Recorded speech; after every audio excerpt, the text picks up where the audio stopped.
আল্লাহ তাআলা নমরুদকে ধ্বংস করেছিলেন কি দিয়ে? কি জানেন না আপনারা? কি দিয়ে? সুস্থ মশা না অসুস্থ মশা? স্বাভাবিক মশা না ল্যাংড়া মশা? সবাই জানে, এটা সবাই জানে। আচ্ছা, এই যে নমরুদ ধ্বংস হলো মশার কারণে, আপনারা খুশি না বেজার? কে কে খুশি? সবাই খুশি। যদি বলি কে কে বেজার, কেউ হাত তুলবে না, মানে সবাই খুশি। কিন্তু এর কারণে মশাকে কে কে ভালোবাসে? মশার প্রেমে কে কে পড়েছেন? কে আছেন নাকি একজনও যে হুজুর আমি আশেকে মশা? কেন তুই আশেকে মশা?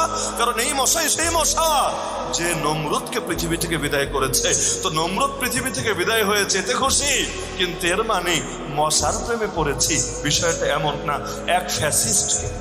এক ফ্যাসিস্টকে বাংলার জমিন থেকে যারা বিদায় করেছে, অবশ্যই আমরা তাদের এই কাজে মহা খুশি এবং তাদেরকে অন্তরের অন্তঃস্থল থেকে ধন্যবাদ এবং কৃতজ্ঞতা